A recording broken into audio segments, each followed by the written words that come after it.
प्रिय अंचलवासियों, मैंने अपने पिछले 45 वर्षों के वन सेवा जीवन में हजारों हेक्टेयर जंगल देखे, बाघों और हाथियों का और अन्य वन्य प्राणियों का प्रबंधन किया, लाखों ग्रामीणों से संवाद किया।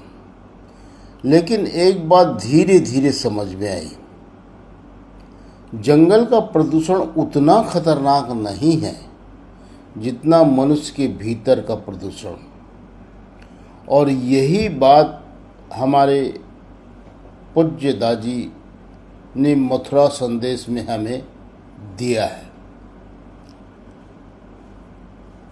जंगल का स्वास्थ्य और हृदय का स्वास्थ्य में फोकस करें।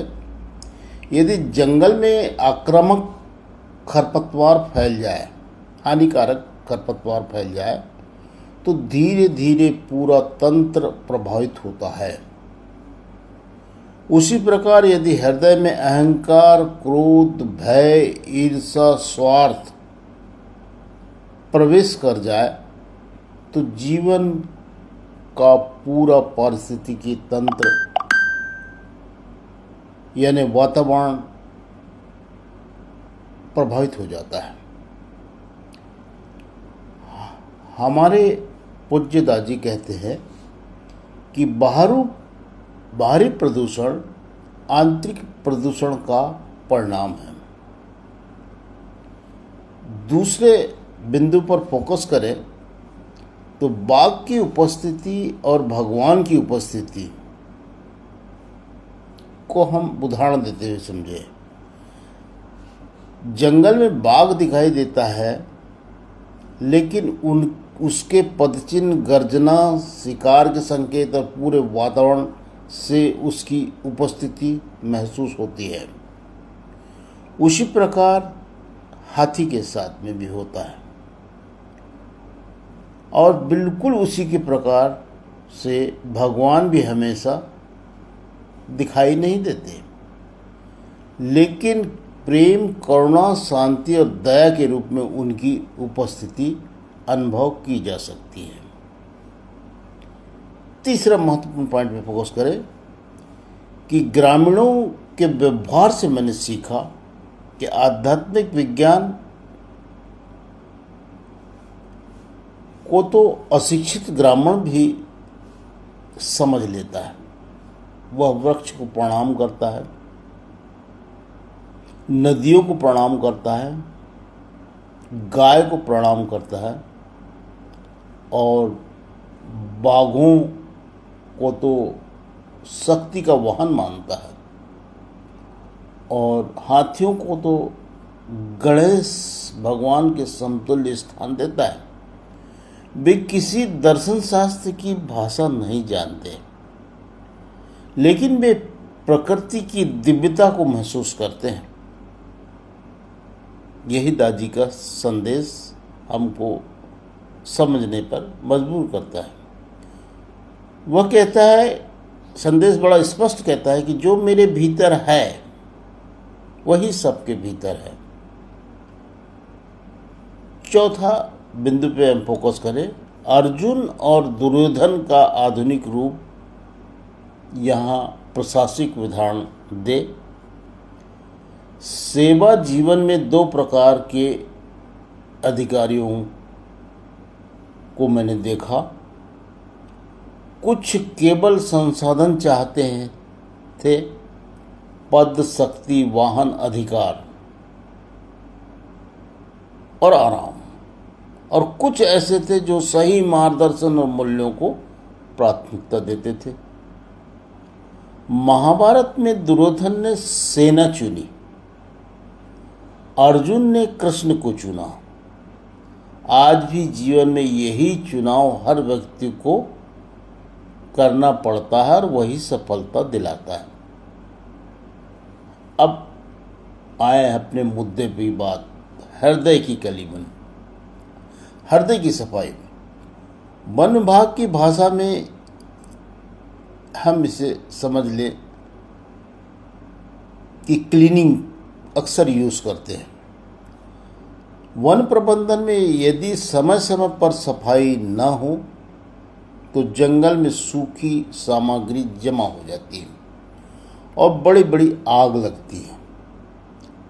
सहज मार्ग की सफाई भी यही कार्य करती है।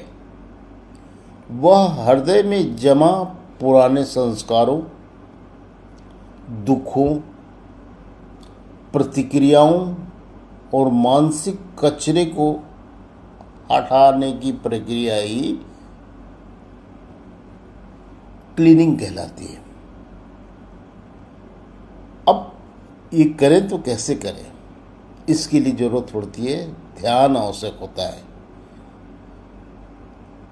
जंगल का सर्वेक्षण किए बिना हम उसकी वास्तविक स्थिति को नहीं जान सकते। उसी प्रकार ध्यान के बिना हम स्वयं को नहीं जान पाते हैं। ध्यान आत्मा का सर्वेक्षण है। बात करें अब वन्य जीव संरक्षण की। मैंने अनुभव किया है कि बाघों और हाथियों का संरक्षण कानून से संभव है। जंगल का संरक्षण तकनीक से संभव है, लेकिन मानवता का संरक्षण केवल हृदय की पवित्रता से ही संभव हो सकता है, और लोग करते भी हैं। हमारे सहज मार्ग के गाइड केवल संदेश ही नहीं देते हैं, केवल धार्मिक उपदेश ही नहीं है, यह मानव चेतना का विकास का विज्ञान है।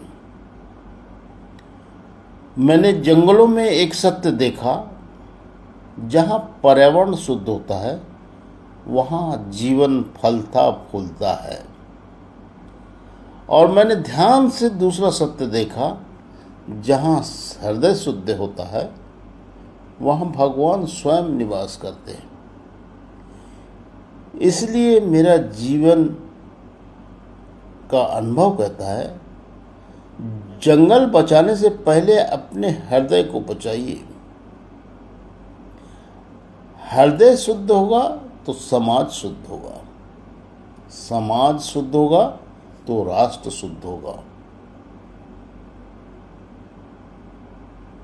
यह अटल सत्य है जो सभी में लागू होता है। घर, परिवार, समाज में हृदय की पवित्रता बहुत आवश्यक रहती है। यदि हृदय पवित्र न रहे तो हमारा मन विचलित हो जाएगा। हम क्या करें क्या न करें इसमें उलझ जाते हैं। हृदय को स्ट्रांग कीजिए, वह आपके बस में है। इतना विकसित कीजिए कि मन हृदय से जुड़ जाए और एक सजग प्रहरी, एक सजग वन अधिकारी, कर्मचारी के रूप में ऐसे ऐसे कार्य करे जिससे आपके अंदरूनी वातावरण और बाहरी वातावरण की सतत सामंजस्यता बनी रहे। धन्यवाद।